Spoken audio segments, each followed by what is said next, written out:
IT സ്ഥാപനങ്ങളിലെ junior ജീവനക്കാരെ മതപരിവർത്തനത്തിന് വിധേയമാക്കുന്നതായി ആരോപണം.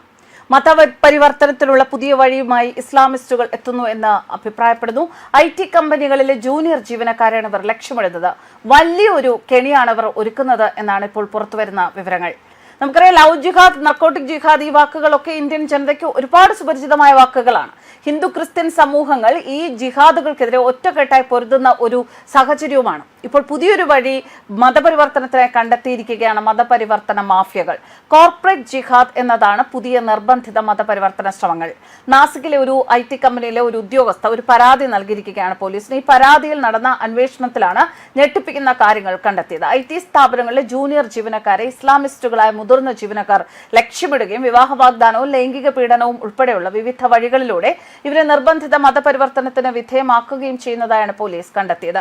18നും 25നും ഇടയിൽ പ്രായമുള്ള സാമ്പത്തികമായി പിന്നാക്കം നിൽക്കുന്ന പെൺകുട്ടികളെയാണ് ഇവർ ലക്ഷ്യമിടുന്നത്. മഹാരാഷ്ട്രയിലെ നാസിക്കിലുള്ള ഒരു മൾട്ടിനാഷണൽ കമ്പനിയുടെ BPO സെന്ററിനുള്ളിൽ പ്രവർത്തിക്കുന്ന നിർബന്ധിത മതപരിവർത്തന റാക്കറ്റിനെയാണ് ഇപ്പോൾ പോലീസ് നിരീക്ഷണത്തിൽ വച്ചിരിക്കുന്നത്. ഇതൊരു കോർപ്പറേറ്റ് മതപരിവർത്തന ശൃംഖലയാണ് എന്ന് പോലീസ് വ്യക്തമാക്കുന്നു. അന്വേഷണത്തിനൊടുവിൽ കോർപ്പറേറ്റ് ഓഫീസിലെ മതപരിവർത്തന സംഘത്തിന്റെ ഭാഗമായ 6 ടീം ലീഡർമാരെയും പോലീസ് അറസ്റ്റ് ചെയ്തിട്ടുണ്ട്. ജൂനിയർ ലെവൽ വനിതാ ജീവനക്കാരെ ലൈംഗികമായി ചൂഷണം ചെയ്തതായി ലഭിച്ച പരാതിയിൽ നടത്തിയ അന്വേഷണത്തിലാണ് രാജ്യത്തെ തന്നെ ഞെട്ടിക്കുന്ന കോർപ്പറേറ്റ് ജിഹാദ് പുറത്തു വന്നിരിക്കുന്നത്.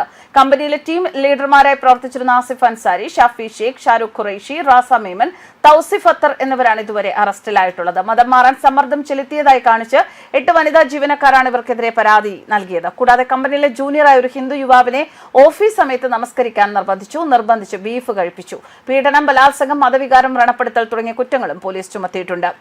18നും 25നും ഇടയിൽ പ്രായമുള്ളവരും താരതമ്യേന കുറഞ്ഞ വരുമാനമുള്ളവരും സാമ്പത്തികമായി പിന്നാക്കം നിൽക്കുന്ന കുടുംബങ്ങളിൽ നിന്നുള്ളവരുമായ ജീവനക്കാരെ കണ്ടെത്തി അവർക്ക് സാമ്പത്തിക സഹായങ്ങൾ വാഗ്ദാനം ചെയ്യുക, ഓഫീസിനുള്ളിലെ ഗ്രൂപ്പുകളിലൂടെ പതുക്കെ മതപരമായ ആശയങ്ങൾ കുത്തിവെക്കുക, ഇതൊക്കെയാണ് പ്രാഥമിക ഘട്ടത്തിൽ ഇവർ ചെയ്യുന്നത്. ജോലിസ്ഥലത്തെ ചായ കൂടി നേരത്തോ ഉച്ചഭക്ഷണ സമയത്തോ ലളിതമായ മതപരമായ ചർച്ചകൾ ഇവർ ആസൂത്രണം ചെയ്യും. പിന്നീട് വാട്സ്ആപ്പ് ഗ്രൂപ്പുകളിലൂടെയും ഇൻസ്റ്റഗ്രാമിലൂടെയും പ്രത്യേക മതവിഭാഗത്തിന്റെ നല്ല വശങ്ങളും പ്രലോഭനങ്ങളും കാണിക്കുന്ന വീഡിയോകൾ പ്രചരിപ്പിക്കും.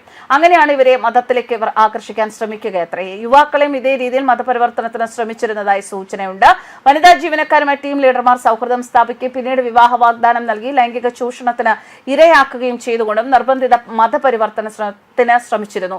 ഇരകളാക്കാൻ ശ്രമിച്ചവരിൽ പലരും കമ്പനി HR മേധാവിക്ക് നേരിട്ട് പരാതി നൽകിയിരുന്നുവെങ്കിലും അവരും യാതൊരു നടപടിയും സ്വീകരിച്ചില്ല എന്നാണ് പോലീസിന് ലഭിച്ചിരിക്കുന്ന വിവരങ്ങൾ. എന്തായാലും പല പരാതികളുടെ അടിസ്ഥാനത്തിൽ പോലീസ് ഇതുവരെ 9 FIRകളാണ് ഫയൽ ചെയ്തത്. മഹാരാഷ്ട്ര നാസിക്കിലെ IT കമ്പനിയിൽ നടന്ന മതപരിവർത്തനത്തിലെ 7 പേർ അറസ്റ്റിലായിട്ടുണ്ട്. പ്രമുഖ BPO സ്ഥാപനത്തിലാണ് രാജ്യത്തെ ഞെട്ടിച്ച കോർപ്പറേറ്റ് ജിഹാദ് നടന്നത്. എന്തായാലും പലതരത്തിലുള്ള ജിഹാദുകളെ കുറിച്ചുള്ള ചർച്ചകൾ നടക്കുന്നു. ജിഹാദുകൾ ഇല്ല എന്ന് പറയുന്നു.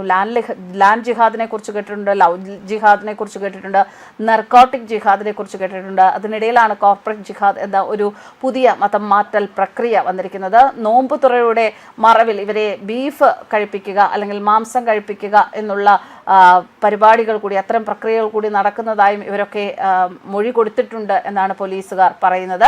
എന്തായാലും ശമ്പള വർധനവിനും ജോലി സുരക്ഷയുടെയും പേരിലായിരുന്നു ചൂഷണം. ഇതിന്റെ ആദ്യപടിയായിട്ടാണ് റംദാൻ നോമ്പെടുക്കാൻ അവരെ പ്രേരിപ്പിച്ചത്. പിന്നീട് നോമ്പ് തുറയുടെ മറവിൽ നിർബന്ധപൂർവ്വം ഗോമാംസം കഴിക്കാൻ നൽകുന്നു. അതിനുശേഷമാണ് മതപരിവർത്തനത്തിലുള്ള ശ്രമം നടന്നത്. കമ്പനി അധികൃതരുടെ അറിവോടെയല്ല സംഭവങ്ങൾ നടന്നത് എന്നാണ് റിപ്പോർട്ട്. എന്നാൽ കമ്പനിയുടെ ഭാഗത്തുനിന്ന് ജാഗ്രത കുറവുണ്ടായി.